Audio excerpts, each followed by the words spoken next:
जैसे साइनोफाइसी के लेक्चर्स के बारे में हम लोग पढ़ रहे थे। ये बीएससी पार्ट 1 का टॉपिक है और पिछले लेक्चर्स में मैंने आपको साइनोफाइसी का इंट्रोडक्शन दिया था और आपको बताया था कि मुख्य रूप से ये प्रोकैरियोटिक एल्गी है और ये एक ऐसी एल्गी जो सबसे पहले धरती पर आई थी और इसमें जो धरती का ऑक्सीजन वाला एनवायरनमेंट क्रिएट करने में इसने मुख्य भूमिका निभाई थी। साथ में आपको ये भी बताया था कि इसकी इम्पोर्टेंस इसलिए भी है क्योंकि इसके अंदर एटमॉस्फेरिक नाइट्रोजन को नाइट्रोजनस कंपाउंड्स में कन्वर्ट, नाइट्रोजन फिक्सिंग की इसके अंदर क्षमता होती है क्योंकि इनके अंदर हेटेरोसिस्ट पाए जाते हैं। अभी इसी को आगे हम लोग लेके चलते हैं। हम लोग इसके सामान्य लक्षण या जनरल कैरेक्टर्स के बारे में पढ़ रहे हैं। तो इसके जो मुख्य कैरेक्टर्स हैं उसमें ये बात आती है कि इसमें ये जैसे ये एक कोशिकीय भी हो सकती हैं और कॉलोनीय भी हो सकती हैं और तंतुल भी हो सकते हैं या फिलामेंटस भी हो सकती हैं। जहाँ पर इसके फॉर्म्स जैसे मैंने आपको बताया यूनिसेलुलर हो सकते हैं, कॉलोनी हो सकते हैं या फिलामेंटस भी हो सकते हैं। एक कॉलोनी की सभी कोशिकाएं एक जो सामान्य जिलेटिनस मैट्रिक्स या जिलेटिनी आधात्री के अंदर संगठित होती हैं या उसके अंदर कवर्ड रहती हैं। जो तंतुल रूप होते हैं उनको हम लोग ट्राइकोम्स कहते हैं और जो तंतुल रूप में जो ट्राइकोम्स होते हैं उनके अंदर उनके बाहर भी एक कॉमन जिलेटिनस जो है वो एक शीट पाई जाती है। इसके बाद कुछ और ज़्यादातर जो ट्राइकोम्स होते हैं, ट्राइकोम्स जो हैं वो समानतः अशाखित होते हैं और एक पंक्ति में पाए जाते हैं। कुछ शैवालों में आभासी शाखन या जिसको हम कह सकते हैं स्यूडो ब्रांचिंग भी पाई जा सकती है। जैसे साइटोनिमा है उसके अंदर आभासी शाखन या स्यूडो ब्रांचिंग पाई जाती है। फिर मैंने आप लोगों को ये भी बताया था कि इनकी कोशिका संरचना मुख्य रूप से प्रोकैरियोटिक होती है क्योंकि इसके अंदर कलाबद्ध या जो ऐसे ऑर्गेनल्स का अभाव होता है जिनके बाहर मेम्ब्रेन्स जो है वो पाई जाती हैं। फिर मैंने आपको बताया था कि इसकी जो कोशिका भित्ति है ये एक म्यूसिलेजिनस आवरण से ढकी होती है जिसको हम लोग म्यूसिलेजिनस शीथ भी कहते हैं। और ये जो म्यूसिलेजिनस शीथ होती है ये जो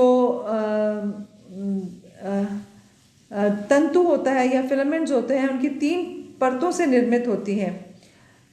जो इसकी सूक्ष्म तंतुक होते हैं ये अक्रिस्टलीय अधात्री में जालिकाव्रत क्रम में विन्यासित होते हैं। फिर एक जो बहुत इम्पॉर्टेंट चीज़ इसके बारे में और बतानी है वो है इसमें हेटेरोसिस्ट जो है वो पाए जाते हैं। इसके जो फिलामेंटस मेंबर्स होते हैं जैसे इसमें ऑसिलेटोरिया को छोड़ के या ऑसिलेटोरिएसी को छोड़कर इनमें हेटेरोसिस्ट पाए जाते हैं।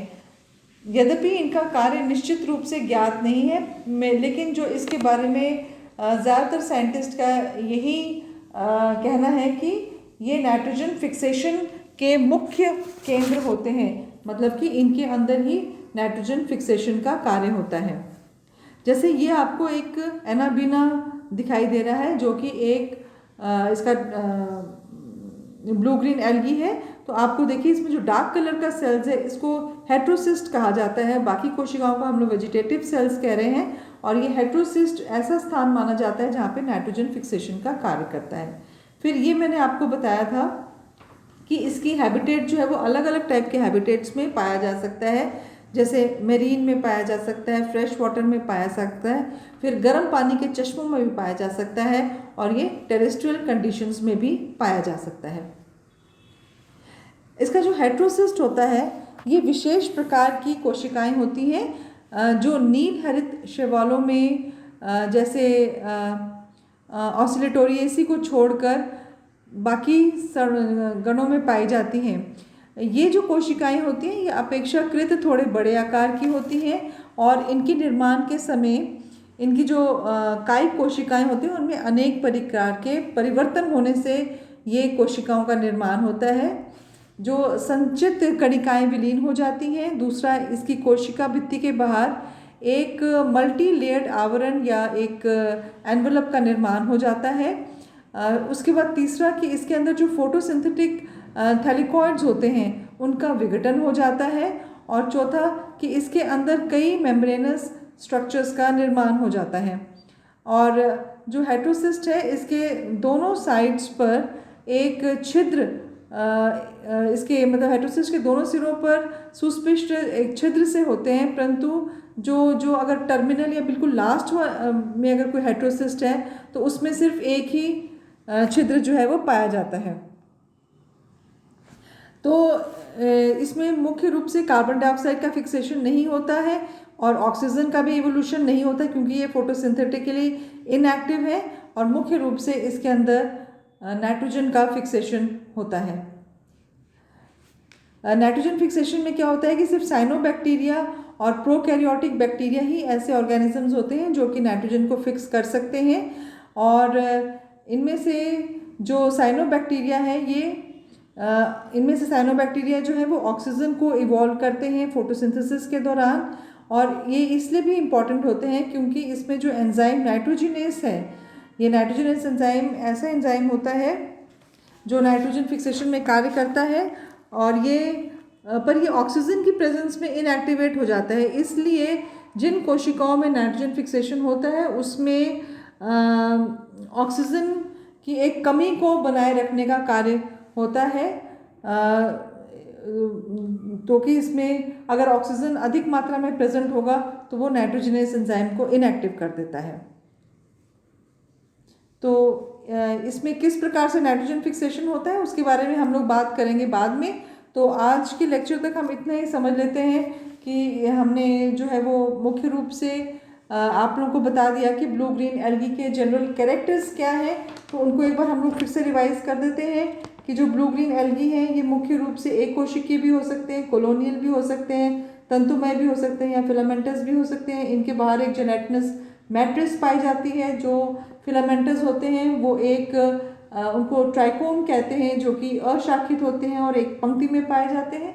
कहीं कहीं पर कुछ सवालों में ऐसा लगता है कि वो मल्टीसीरियट हैं, पर उनके अंदर वो आभासी शाखन होता है, ट्रू ब्रांचिंग उनमें नहीं पाई जाती, जैसे साइटोनिमा। इसके अलावा ये कोशिकाएं प्रोकैरियोटिक होती हैं। इनके अंदर जो सेल बाउंड, जो मेम्ब्रेन बाउंड ऑर्गेनल्स होते हैं उनका अभाव होता है।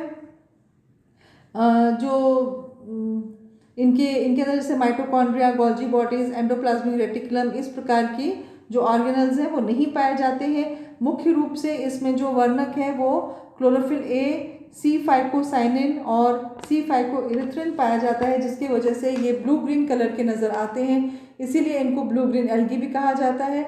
इनके जो वर्णक होते हैं ये साइटोप्लाज्म के पेरिफेरी में या परिधि में पाए जाते हैं, जिन्हें क्रोमोप्लाज्म कहा जाता है। इसके अलावा इसमें जो न्यूक्लियर मटेरियल है वो सेंट्रोप्लाज्म में वितरित रहता है, और इसका जो न्यूक्लियर मैटर है उसके बाहर न्यूक्लियर मेम्ब्रेन और न्यूक्लियोलस का अभाव होता है।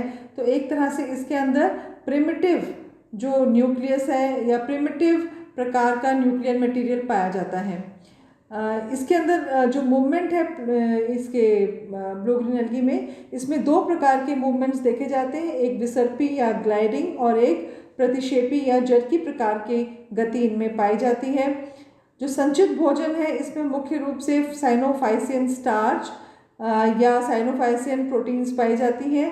उसके बाद जो मैंने आपको बताया था कि इस वर्ग में मुख्य रूप से इसमें हेट्रोसिस्ट जो है, इसमें ऑसिलेटोरिएसी को छोड़कर इनके अंदर इनकी कोशिकाओं में हेट्रोसिस्ट पाए जाते हैं, और हेट्रोसिस्ट मुख्य रूप से नाइट्रोजन फिक्सेशन का कार्य करते हैं। इनमें इसके बाद मैं आप बात करूंगी इनके जनन के बारे में। इसमें जनन मुख्य रूप से वो मैं आपको नेक्स्ट लेक्चर में बताऊंगी। जनन मुख्य रूप से वेजिटेटिव या अलैंगिक या एसेक्सुअल प्रकार का होता है, और जो इसमें वेजिटेटिव रिप्रोडक्शन है वो मुख्य रूप से सेल डिवीजन जो है उसमें फ्रैगमेंटेशन या हार्मोगोनिया के द्वारा होता है, और जो अलैंगिक जनन है वो एकाइनेट्स या हेट्रोसिस्ट या एंडोस्पोर्स के द्वारा होता है।